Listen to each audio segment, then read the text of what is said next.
Hi everyone, I want to do a quick video tutorial for you today on the paper weaving that I did on my card for the Colour Inspiration crew colours this week. I tried to write a bit of a description on how I did the paper weaving, but I thought it was going to be far easier if I just did a quick tutorial for you. Now the paper weaving, I'll give you some other little samples here. I sort of started with something that was about that size as a bit of a test for how I wanted it to look, and obviously I didn't end up finishing that size. It was sort of just to me to get the technique down, but you can do this paper weaving at whatever size. The strips that you cut in your cardstock really determine how big your final little high is when you're done. The one I'm going to show you actually just replicates this little image right here, and you can adjust it to whatever you want for your card or project that you're working on. So essentially all you really need is 2 pieces of 3-inch square cardstock. One piece which is going to be your colour for your final high, and that piece you're going to cut in 1/4-inch strips, leaving a piece at the top attached, so you don't cut all the way through. You can leave it about a half or so of an inch at the top there. So to do that, I just used my Stampin' Paper trimmer. It's really easy, it's fantastic to do. So you just line it up with the 1/4-inch marks at the top and just run your blade up and along until you get all of it cut into 1/4-inch strips, or whatever size strips you decide to work on. So that's the base for your weaving. The second bit that you're going to need is some designer series paper, or in this one I use the Irresistibly Floral Designer Series paper, I think it's called, and I just did some brayering on there to get the colour I want. You could use cardstock, whatever else that you want to have your alternative background for. Now this one, I've just used the Cupcakes and Carousels Designer Series pack, and I've just chosen 2 colours out of that pack. My strips are 3 inches wide because that's how wide my base plate is here, and I've cut them into complete 1/4-inch wide little strips. So they're just 1/4 inch by 3 inches wide. Again, whatever size width you make your backing piece, you make your weaving pieces the same. So if you go with 1/2 inch, you'd make these 1/2 inch, etc. Really simple and straightforward. Now for this one, I know because of practice that if I do a 3-inch square like this, how many lines of paper I've got to do down to make sure my high ends up being right in the middle of this panel. So it'll be a bit of trial and error for you guys when you're doing different sizes, but if you're doing one exactly like this is how you'd go about doing it. Now you can use Tombow glue, or you can use the fine tip glue pen. You don't need a lot of glue to hold this together, but you do need some adhesive. So I'm just going to use the fine tip glue pen because I really do like it. Now I'm going to do this, when I did this sample here, you see I've cut my back strips into the 1/4-inch wide, but I've kept them in the right placement order so that my background image ends up being exactly the same as it was before I cut it into strips. For something like this, I used the same DSP paper all the way through, so it didn't really matter. This one here, I did contrasting strips, so I've done different colours. I'm going to do the same thing here with the Cupcakes and Carousels, so I don't really mind what order I've cut them up in. I'm just going to lay down some strips. So the first couple of strips for this one, this is the end here of the cardstock that's not been cut through. So all of my, and I might zoom in just a little bit so that you can see what I'm doing a bit better. Not too tight, but basically I'm putting glue on the end that's not cut through, and then I'm just going to stick my strips of DSP onto that end as a starting point. Now I like to pick it up, I'm so sorry, just because I like it all to be level and flush, the first piece that's on there. So I'm going to do this with 3 pieces, just sticking them flat down.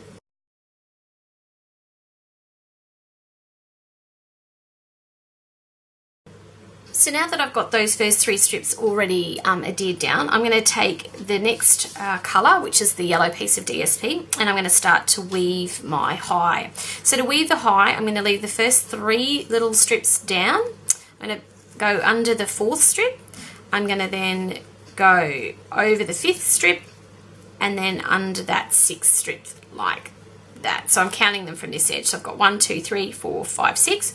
So the 4th strip and the 6th strips are coming out over the top of that DSP. So that starts the weaving of the high, and then you just want to push that up nice and tight. With all the strips, you want to make sure they're all up the top nice and tight, and then you just want to lift one end, glue it down. Now, I don't worry about gluing these long pieces down just yet, but we will glue them at the end, so just watch out for that. But you're just going to glue the 2 sorts of ends to that yellow piece of DSP, so you're going to glue them down nice and tight, like there and there. Okay, so then you're going to grab your next blue piece, and the weave is going to be almost the same, except this time you're going to have the 2 4th and 6th one up. You're going to go, though, however, underneath that 8th strip there. Okay, so you're going to go all the way to the top. Obviously now we're forming the dot on top of the eye, so you can see that's forming now, and then again same thing, just going to put a bit of adhesive down there.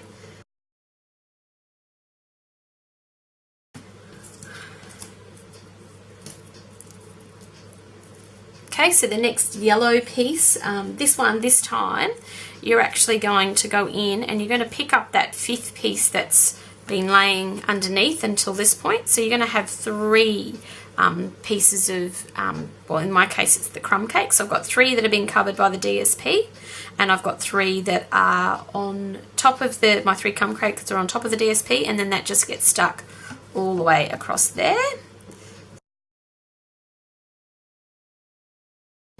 Okay, so now we're up to a blue piece.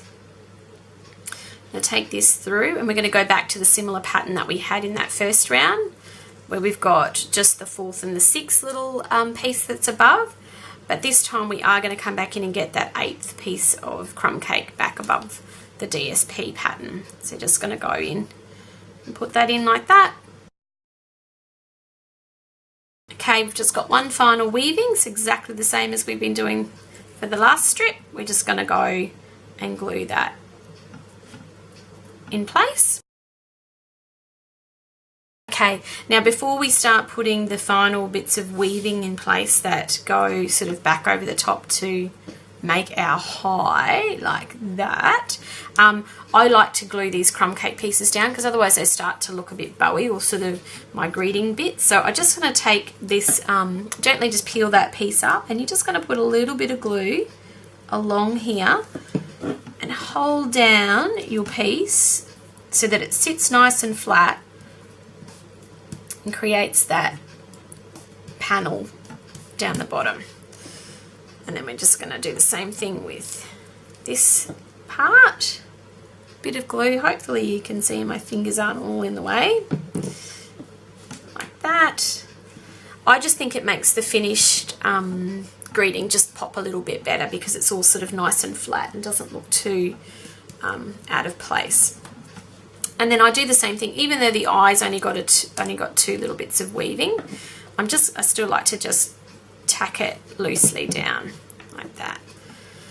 Okay, so that's the only other little tip that I give. Now all I'm going to do, and I'll fast forward the rest of this video, is I'm just going to lay my pieces full on the top there and glue them down in place. So you can watch me quickly do that one.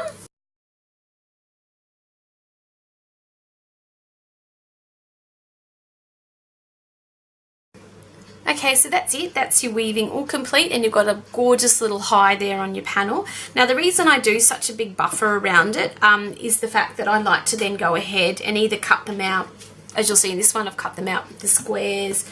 I've cut it out with this squares, and the squares I'm talking about are the stitched squared framelits, which I absolutely love. Gone with a bit of a layering square scallop behind the back of that one.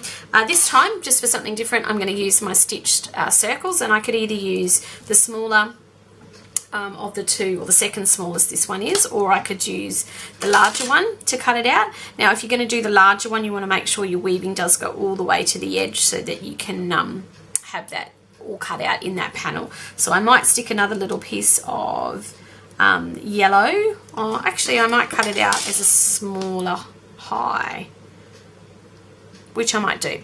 Anyway, whatever way you choose to do it, guys, it doesn't really matter. The width or thickness of your strips creates the size of your greeting. So if you want to grab a really big one, do 1/2 inch strips, whatever you like to do. It's a really simple technique. Play around with it. It's such fun way to use up some scraps of designer series paper or whatever you have laying around. Okay, I hope that one helped everyone, and have fun doing some paper weaving of your own. Bye.